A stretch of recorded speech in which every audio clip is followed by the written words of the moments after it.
Okay, good afternoon, everybody. So I'm between classes right now. I have about an hour to take a break, go on a walk to the mountain, and make another video. So today's video is going to be um, a little bit serious, more serious than a lot of my other videos. So today I'm going to talk about all of the things I have learned about how to be a successful teacher. Okay, so first of all, I've been a teacher for since 2008, and even before that I had some experience teaching English in Mexico on a university internship. So what's that, 15 years. And I also have let's see, 7 years teaching experience in high school. So yeah, also this is not only for teachers, this is for pretty much life in general, dealing with people. If you're a supervisor, um, or like a work crew leader or something like that, some manager working with people, you're leading people. All right, these things are going to help you um, have success, be successful. All right, but mainly this is about my experience on how to be a good teacher. So here I'm on top of the mountain. We got a lady doing, I don't know, Tai Chi or something. But that's okay. Chinese are really good at sharing their space. And this is our school. I'm guessing she is, I don't know, I don't know, maybe a teacher on her day off, or a mom who doesn't work, just a stay-home mom. Okay, all right, so let me begin. So I made a list on a notepad because it's kind of important that I tell this in a certain order. So let me just get it going. All right, so number one is outside things uh, you need to take care of. So number one is be in good shape, be healthy. Okay, you're gonna need energy and strength. Okay, to get through a lot of classes. So teaching is physically demanding. Okay, I'm a wildland firefighter, and sometimes I feel even more tired after a long day of teaching than a long day of physical labor. So it's going to be not only physically demanding but also mentally demanding as well. But the better you can manage uh, your job and your students and your classroom, the easier it becomes. So it's going to become easier and easier and less demanding physically and mentally. All right, number two. So a lot of teachers work abroad, okay? Almost all the teachers I know personally work abroad. Okay, so if you don't work abroad, this one's not really for you, but even abroad, it might be for you. Learn their language. So I'm here in China. I didn't really start studying the language seriously until this last summer. And last year, I didn't speak Chinese at all in class. But this year, I'm speaking Chinese as much as possible. And I try to say it in English first, and then I'll translate myself if I can translate myself. This gets a lot of respect from the students, and also the students think, oh, teacher can speak Chinese, so I better not say anything bad, or else he's going to know what I'm saying. So my students seem to respect me more, and they seem to talk a lot less because they think I know what they're saying. And actually, I do know a lot of the bad words, so I always um, call them out when they say a bad word that I don't like. There's some bad words that I don't really care too much. All right, so next is be well rested. Okay, so uh, teaching takes energy, managing takes energy, so you're going to need the rest to deal with the physically and mentally demanding tasks of the day. All right, that's kind of a gimme. Another thing about being in good shape and health as a teacher, I think especially as a male teacher, um, and I'm speaking as a male teacher. I can't really speak as a female teacher, but I'll touch a little bit on the being a female teacher. So the male teacher, needs to be the alpha male, okay? And you're not going to be the alpha male unless you're in good physical shape, okay? Maybe your personality is strong enough where you can be the alpha male, but it's going to help you a lot if you are bigger and stronger than all your kids, especially in high school.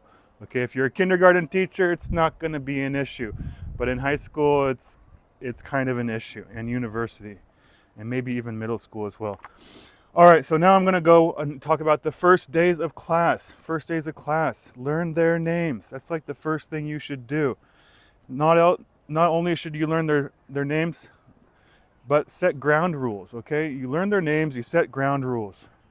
That's like the first day of class. Okay, and you also explain why. Okay, for me, I have 2 ground rules or 3 ground rules. Number 1, no sleeping. Number 2, no loud talking. Okay, I don't care about talking, but no loud talking. And number 3, wait, there is no number 3. That's it. Number 3 is like take notes when I tell you to take notes. Do your work when I tell you to do work, obviously. It's not really a rule, it's just kind of common sense. So I have like 2 rules. And there's also some school rules that I don't enforce, like eating in class. Nobody enforces that rule, so why do I need to enforce that rule? So I walk around and I look at kids and they're eating and they like hide their food, like I'm gonna like punish them or something. I'm just like, I don't care, finish your freaking snack. You need food, especially since you're a growing kid. All right, and I tell them, look, I only have 2 rules: no sleeping and no loud talking. All right, and everything else is fine. All right, yeah, obviously no fighting, but I mean, these are common sense things that don't need to be discussed. Like if they fight, they're gonna get kicked out of the school, so I don't even need to talk about that kind of stuff. Don't be a bully, all right? That's like a huge theme of this year at our schools. Don't be a bully. All the bullies at our school are getting kicked out. All right, now I'm blabbling. Oh, so this is also kind of important. Last year, I made the mistake of fighting the alphas and making the alpha males in class my enemy. Instead, this year, the first thing I did was I'm befriending the alpha males in class. So I identify the alpha males and I befriend them, okay? If you don't do that, they're gonna turn the whole class against you because they're the alpha male. They have the power. So you wanna befriend them. And also, after befriending them, you need to challenge them as well. Not fight them or punish them or ignore them, but like challenge them, like in games, for example. Like one of the alpha males in one of my classes, I played a game. It was like one of these Chinese games with circles and crosses. I beat him like the first game. And also, if any of my physically fit students think they're strong, I've been going to the gym like nonstop. So I'm like, hey, let's arm wrestle, and I'll just destroy them. Or pull-ups, like I'll show them I can do more pull-ups than they can.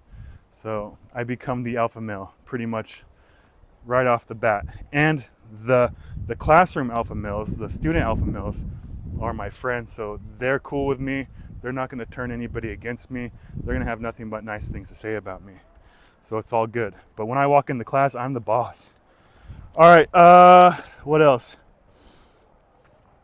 Be personable, all right? Try to be humorous, okay? Let them get to know you. Okay, this is a huge one that I didn't do last year. So last year, my kids had no idea who, like they hardly even knew my name. Like I just go in and teach chemistry. No, don't do that. So basically this year, I've told them a whole bunch of stories. So I teach them chemistry, like 2 periods. And then the 3rd period of the week, I'd teach them, or I'd tell them a story. And actually every day I would tell them like a short story, like a warm-up story, and then one long story at the end of the week. So mostly for my year 10 students, I teach 3 periods a week. I have like 12 classes, 14 classes of, no, 12, 8. Yeah, I have 8 classes of year 10 students. And I have like 6 classes of year 11 students. Yeah, 8 and 6. So I teach year 11 twice a week, so one class will be chemistry, and the next class I'll tell them a story and like just hang out. Okay, they have Chinese chemistry teachers too, so it's not like I have to teach them everything. So I tell them stories of my past, where I came from, like some of the stories I've told on YouTube, like the cougar story, the explosion story. What else did I tell on YouTube? I don't remember. I've told my students way more stories though than I've told on YouTube so far. And they get to know who I am. I'm a real person, and yeah, so I think that's really important. So that's part of being personable.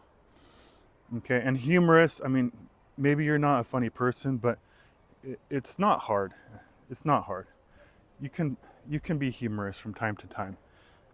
Don't try too hard. Just when the time comes, it comes. And don't be afraid to make the students laugh, okay? Daily, very important. Every day before class or at the beginning of class, say good morning and good afternoon, okay? That's when they know class has begun. I actually do a Y. I brought it back from Thailand. I didn't do this for 4 years, and just this year I brought it back.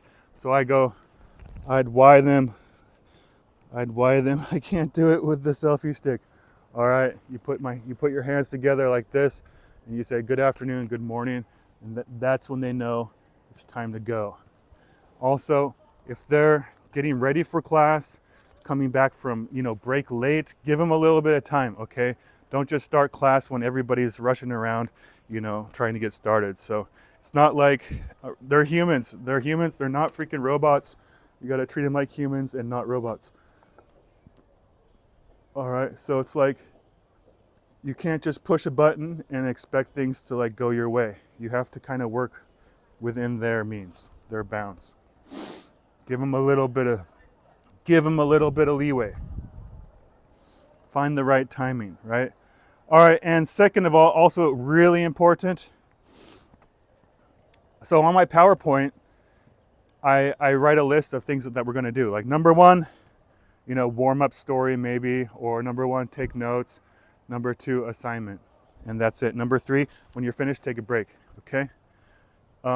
It's kind of like it's really psychologically important that they know what is expected to them, what is expected of them. Okay. Because if you start feeding them work and they don't know when this work is going to end, that's like stressful. Okay, imagine going to work and you don't know what time you're going to get off that day. Or imagine going to work and you don't know what you're supposed to be doing. Or when is your lunch hour, or when is your break, okay? That's just like, hell no, that's not good. So you got to tell them exactly what they're doing, and don't give them too much. Give them like bite-sized little bits, okay? Especially the TikTok generation. Like, don't take notes the entire class. Take a small amount of notes, and then give them a small assignment, and then give them a break where you can hang out and chill, and get to know your students. And that's going to be another one coming up here. All right. Already talked about the alphas. Make sure they are your friend. Make sure they have your respect. And make sure you respect them as well. Say good morning. Got that already. All right, this one's also really important. As a teacher, don't be an authoritarian. Why? Nobody likes authoritarians. I hate authoritarians. I'm sure you hate authoritarians. You don't want to work for an authoritarian.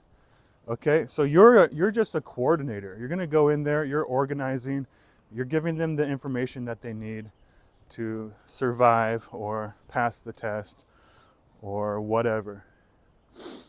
But you're not there to treat them like dogs. Okay, you're there to lead, coordinate them, but not be an authoritarian. All right, that's huge. Be humble.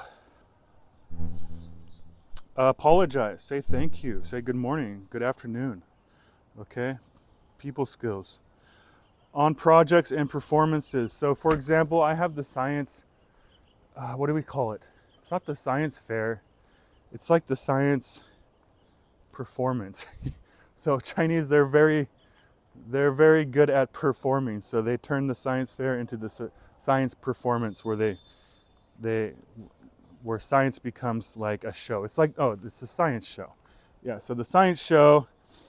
So I had like 2 groups for my science show. So if you're doing something like that at school, or if you're having a project at work, or whatever you're doing, and you're working with people, and you're the leader of the group, or the coordinator, or whatever, or the teacher, the group that's performing and doing the performance or the show, they need to take ownership in what they're doing. So basically, you're there to just provide guidance and advice. But at the end of the day, you're going to go behind the scenes and you're not going to take any of the credit. It's all the credit's going to go to them, whether or not you had anything to do with their project. So I gave both my students the projects. I taught them how to do it. I gathered all the materials. I told them what they should do. And then I said, okay, you guys do it. Just do it yourselves. All right. And then, so I gave them everything, all the tools that they needed to do it. And then they did it themselves. Not me. I didn't make the PowerPoint. I didn't write the speech. Okay. They did all of that. And it turned out great. Okay. But if I did do it all myself, then they would take no ownership in it, and it would have just fallen apart and wouldn't have succeeded as much. Okay, so all right, for problem students, deal with it right away. Okay. For example, just on the first day that they're acting out or being disrespectful or disruptive or doing something that they shouldn't be doing that you don't like, you just write their name on the board and you say, all right, if you don't improve, I'm going to take your name to the principal's office. Okay, so if they don't improve, their name goes to the principal's office, okay? If you don't take their name to the principal's office, they're not going to believe you in the future, all right? And it's not going to work. So what I do is I'll write their name on the board, or their names on the board, and I'll say, if you guys stop doing what you're doing and get to work, then I'm going to erase your name. I'm very forgiving, and that's another thing, be forgiving. Okay, so then normally the kids will stop doing what they are doing, and their name will be erased and everything is fixed. However, if you write their name on the board, and you're like, you're going to the principal's office after class, or I'm taking your name to the principal after class, no matter what, then they have no incentive to change. They're just going to be a little SHIT until the end of class. All right, nothing gets done. And sometimes they might end up in the principal's office, and the principal doesn't really do a good job of telling them what's up, or I can't talk about some things, or it doesn't work. So it's like you don't want to have to go to the principal's office, or you don't want to have to go to the principal for help, because I don't know if it's going to work, first of all, and I don't want to be bothering the principal. Okay, I want to be able to take care of this on my own. You want to be able to take care of this on your own. So write their name, and then, okay, they changed, erase. Okay, good job. All right, let's move on. Almost done. If you're a teacher, you're probably teaching Generation Z, TikTok generation, mobile phone generation. They have no attention span. They have the attention span of a goldfish. Okay, you need to give them bite-sized pieces. All right, if you're giving them notes on a PowerPoint, 1 or 2 slides, okay? And then tell them it's going to be 1 or 2 slides, and then give them an assignment. And then it's not like a super huge long assignment. It's just a bite-sized assignment. They can finish it in 15 minutes. By the time they're finished with taking notes and doing the assignment that's based on the notes, okay, they have free time. They might have 10 minutes, 15 minutes sometimes after class to hang out, okay? depending on how fast they can finish the assignment. And also the assignment tells me, okay, did they understand what they learned today? Okay, so I'll give them the assignment and they'll be like, oh, I don't understand. And that's when we work together. Okay, this is it. You do it like this. And then they talk to other kids that know what they're doing. And then, after about 5 minutes, everybody's like, oh, okay, I understand. And then it gets done. All right, some kids will finish right away. Some kids take the whole class. So, and sometimes I just say, okay, if you can't finish it today, just give it to me during the next class. And that leads me into another one. Very important for Generation Z, okay? When they give you their notebook or an assignment that they had, or a test, you need to correct it right away. That means the class that they give it to you, you give it back to them with their score the next class. Okay, there's no other way. You cannot do it any other way. All right, or else they're not going to take it seriously. They're just going to lose interest. They need to know, they need to be assessed quickly, snippety snap, right? Get her done. And that reminds me, I got to finish this up and correct some freaking notebooks and assignments. Which should be easy because they're all freaking perfect. It's like 10, 10, 10, 10, 10, because I know how to get my students to do good work. This works. All right, where am I going? Give work. Don't yell. Oh, yeah, don't. This is like kind of like related to don't be an authoritarian. Don't freaking yell at them. They don't like it. They feel like they're getting treated like dogs. It's disrespectful. It's almost violent, and yeah, in a way, it's kind of violent and abusive. Okay, so try to maintain your composure. I know it might be hard sometimes. I mean, I think almost all teachers have lost their composure from time to time with really hard classes. But don't lose your composure. It doesn't work. First of all, it doesn't work. It doesn't work. They're gonna lose respect for you. And just use body language. Like if my class is noisy and I want to get started, so let's say I say good afternoon everybody and nobody says good afternoon back, I'll just stand there like whatever. I'm just gonna wait for them to be receptive. So I'll just stand there silently, and then like somebody will notice me, especially the alpha dog who's my buddy, right? He's my buddy. The alpha dog will notice that I'm waiting for class to shut up and pay attention. And the alpha dog will go, hey, be quiet, or something in Chinese like Anjin. And the alpha dog will silence the entire class. He'll yell and the class will become silent, which is really strange. Like if I did that, like nobody would notice, but the alpha dog in the back of the classroom, he does it. For some reason, it works pretty good. Or the class representative, okay? Maybe because he can go to the head teacher and whatnot. I don't know. I don't get it. That's just kind of how it works. So don't yell. It's kind of a common sense thing among teachers. Like a lot of this I've taken from, okay, so a lot of this information I've got is actually taken from professional personal development classes I've had as a teacher in my years of experience. Especially when I first started working in Thailand, I worked with Canadian, I guess they were interns. Yeah, they were, they're doing their, what do you call it? They were doing their teaching thing, like their first teaching experience. What do you call it? Their teaching, I don't even remember, but so I was working with a bunch of, I'd call them interns. Okay, I wish it might come to me, but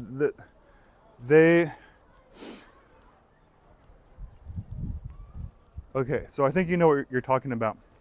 I think you know what I'm talking about, so let me explain. I forgot the name of what they were doing, but they finished their degrees and the only thing they had to do was go teach for like a semester or a year and get that experience checked off, and then they finally get their teaching degree from, they were Canadian teachers, so this was from Manitoba curriculum. Every week we'd have personal development classes from a teacher who taught pedagogy. Okay, so they knew what they were talking about. So a lot of this stuff comes from those classes, but a lot of it also comes from my experience that you're not going to hear anywhere else. All right, what else? Students. Sometimes students argue with. Oh, you got to explain yourself. So, for example, the other week I was like, guys, be quiet. And I was like, I told them, hey guys, I feel really bad because I'm sure you are not this talkative in your Chinese chemistry or in your Chinese teacher classes when they have exams. And it was kind of like I tricked them. And one girl, she's a smart girl. We like each other a lot. She was like, but Mr. Scott, class is this noisy in our Chinese teachers' classes as well. It's not just because you're a foreign teacher. We're not taking advantage of you in any way. And I was like, yes, I understand, but you don't understand that when we have midterms here, the midterms are all proctored and controlled by the Chinese teachers. But my midterm, I have to do it by myself because I don't get a midterm slot. I have to do it in class. So she still didn't know, and the students, these new students still didn't know how serious the midterms were, okay?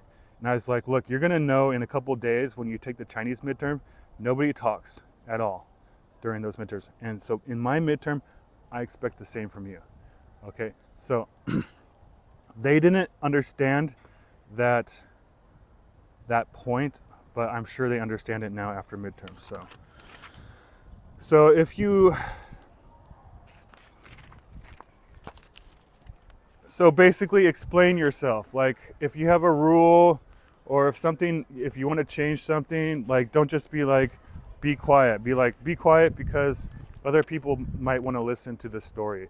Or yeah, don't speak Chinese when the teacher is speaking English because you should be practicing listening skills. If you're speaking Chinese, you can't practice listening. So you have to explain everything to them, like, or else you're just an authoritarian. You're not a coordinator anymore. Okay? You're just being authoritarian. So one way of so you can be kind of authoritarian, but then back it up with a wisdom and an explanation, and then that makes you more of a coordinator and less of an authoritarian. Like, do it because I said so. No, do it because this and that and this and that. Oh, okay. Sorry, teacher. Let's see. This is taking forever. Man, this is taking forever. Oh, but it is 15 years of experience, literally, that I'm going through right now. Have fun. All right, try to have fun. Try to have fun. Life is short. Try to have fun. Also, you can have fun punishing students too. Like, I'll give you an example. My students were late for class, like 10 minutes late after lunch and nap time. And so everybody in the classroom was ready to go. I'm like, there's like a quarter of the class was missing, this boy group. And I'm like, where are they? And they were like, we don't know. I'm like, well, you guys are all here, so why aren't they? So I locked the doors. And after I locked the doors, the kids were like laughing. The kids in the classroom who were already there were laughing and giggling about it. And then when I started teaching the class, and obviously when I start teaching the class, they arrive. That's usually when they arrive, is when I start teaching class. And then so there's all of them outside the door, like, oh, let me in. And I'm like, so I opened the door and I walked outside, and I'm like, all right, why are you guys late? And this and that. And it was perfect timing because well, everybody inside was laughing, and I wasn't like angry. I was just like, dude, what's, I'm like, look at my watch. You're like 15 minutes late. And it was perfect timing because the principal walked by. And she pretty much took over and freaking lectured them. So I went back inside and started teaching again while the principal's out there lecturing them, like, don't be late. And then when the kids finally came back to class, they were super good and super silent. So it's perfect. So yeah, it's kind of related to be playful, like in every way. Like even when you're punishing them, kind of do it in a playful way. Don't be too serious. Don't target individual students. This is really important. Students that feel like they're targeted, they're gonna they're gonna they're gonna what's the word? Go cold and feel like they've been targeted unfairly, and that's bad for their psychology. They'll have it out for you. They won't want to listen to you. They won't want to do anything with you after that. So if you have a problem, address the whole class, okay? So you got one or two kids that are talking, be like, all right, guys, you guys need to be quiet when I tell my story in English. My story is 5 minutes. After 5 minutes, I'll give it to you in Chinese, and then you can talk. But right now, it's time to listen, because other students are trying to listen. The teacher is trying to tell the story, and he is having a hard time telling the student telling the story when other students are not, when other students are talking. All right.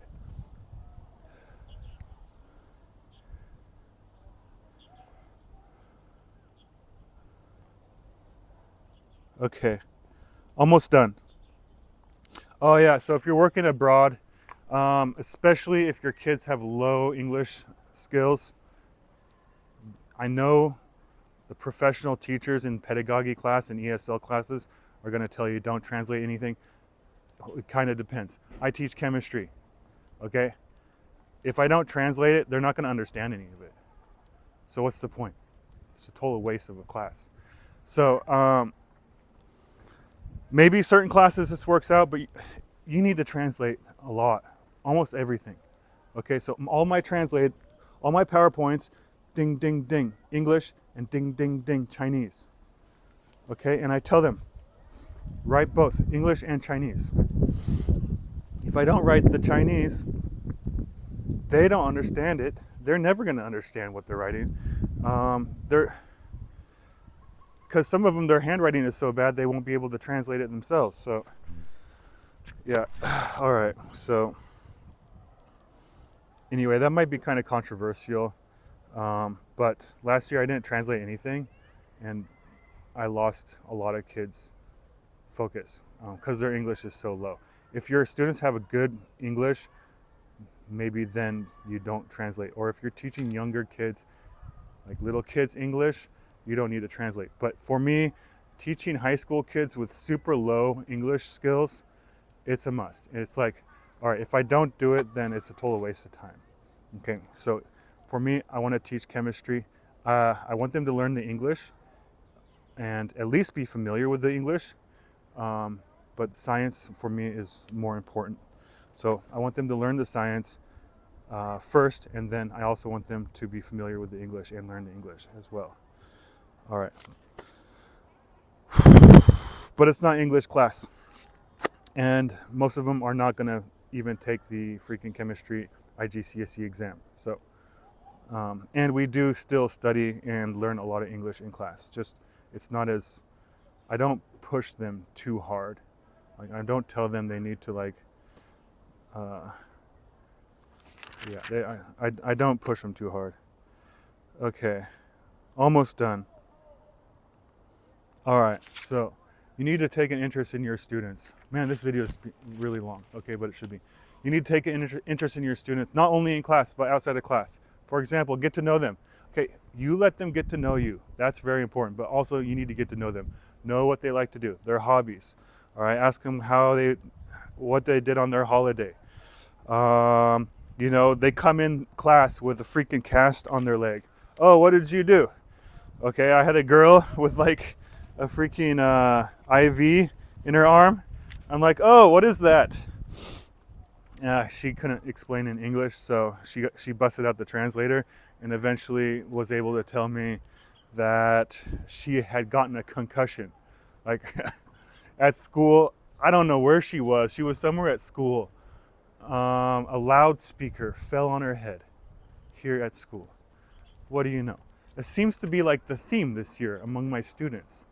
Like, I already told that one story of the girl who had a car accident, and they took an X-ray of her head, and they found a brain tumor.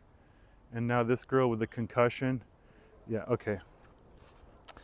And there's also another girl who had medical issues, but I haven't talked to her about specifics, and I probably shouldn't even be talking about personal things. Okay, but I'm not naming names.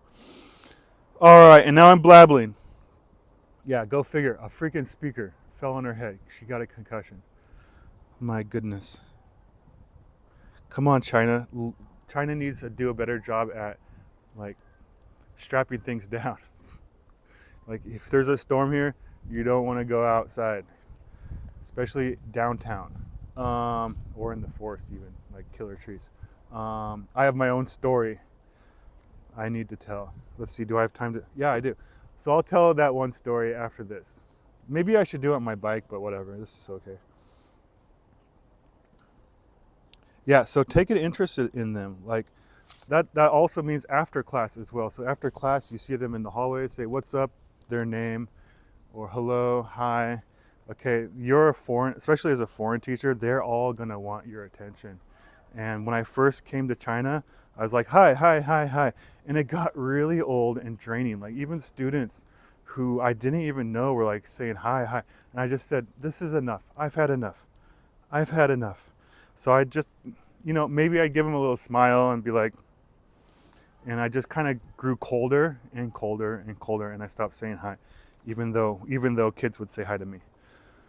This year I brought it all back. This year I'm like, all right, it's not working. Like, I need to be more friendly, okay?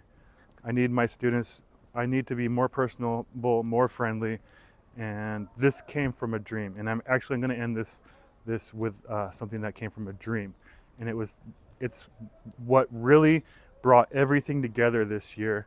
And so class went from some days were good, some days were bad, some days were kind of good, some days were really bad. Okay, it was a mixed bag, and it was really stressful. You'd go to school and you'd feel great, you just had a good day the last day, and then the kids just freaking don't want to do anything, and then you get in a fight, and then you go home and you feel like shit. All you want to do is drink beer and like forget what happened. All right, so those days, I don't have those days anymore. Every day is good. So like, I wouldn't say today was like the greatest day. Like it was like almost too easy. Like I just came to class, I did my job, I didn't have to fight with anybody. It's just like everything's easier. It wasn't like the greatest day because it's not like I had any amazing conversations or anything with students, because this class, like hardly any of them speak English. And 10-5 is a cool class, but it was in the morning, so they're all sleepy. So basically they just did the work, and like nothing special happened, but it was super easy and everything went smoothly, and I couldn't ask for anything more than that. So wasn't like a super amazing day or a super funny day or nothing special happened, but everything went really smoothly. Like it's like this is not even work anymore. Yeah, so I'm just blabbing, so I need to finish this up. Yeah, take an interest in them. So for example, say hi to them, okay? I brought that back, and that's gonna tie into what I'm gonna finish this up with. For example, at the end of the day, instead of like hiding in my office, you see me walk around with the selfie stick sometimes. I walk around and I find kids and I hang out with them, and I meet new kids and I ask them what's up. They're playing chess. Oh, they're playing it wrong. I fixed the chessboard. Okay, I go to one class and they're watching TikTok. Okay, what are you watching? This and that. And I go to their art class and I appreciate their art. I go around, oh, this is my student's artwork. Okay, wow, this is so cool. And photography class, show me your photos, okay? Things like that. Take an interest in them. Like cooking class, I walked into the cooking class. Hey, what's up? They gave me a sausage. They wanted to give me all their food, but I was like, no, this is enough. Okay, and just walk in, say hi, and what are you doing? And yeah, that's all it takes. Just a couple of minutes, like not even a minute, every now and then. Uh, and also try to remember your name. This is really hard for me. I have 400 students. Try to remember 400 names. It's going to take me all year. But this year I'm doing a really good job at it. I probably know half of their names, of my new students. In year 11, I know 90% of their names. There's still a few quiet kids that kind of like slip between the cracks that I always have trouble with. But for my year 11s, I've taught them a year already, so I know 90% of their names. And year 10 already 50%. That's pretty good. But it's going to take a while, especially the quieter kids that don't really interact with you, but the kids that are always interactive with you, they're usually, or the smartest kids of the class, those are the ones I remember first. All right, let me finish this up. This is getting way too long. So everything came together last year. I literally was suffering from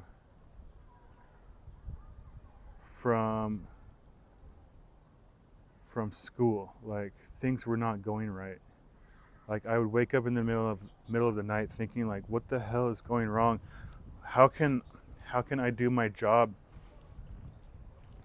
I'd wake up at night thinking of like my problem classes and like, how can I do this? And it was kind of interesting. I woke up one morning. This was like probably spring, sometime in the spring last year. And it's gonna sound really corny, but I woke up in the morning with a song stuck in my head. It was not a song I've ever heard before. It was like a completely new song from a dream. And it was, I don't want to sing it, it's just super corny, but it was like, love is the answer, da, da, da, just over and over again in my head. And I'm like, yeah, all right. I think I got the message. So that's when I kind of brought all this together. So like I said, I stopped saying like hello, hello, hello to everybody. I wasn't really taking an interest in my students. I hated some of these kids just because they were little rats, and then after that dream, or after I woke up with that song stuck in my head, I was like, all right, I think I got the message. So after that, I started being more compassionate, more forgiving, more accepting, more loving, more taking an interest in them, okay? Quote from Elon Musk, or it's just a quote.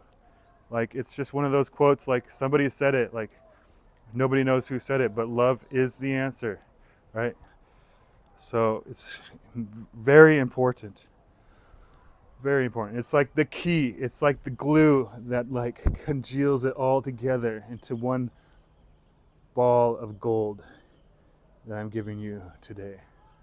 Yes, yes, yes. Speaking of a ball of gold, there's one right there.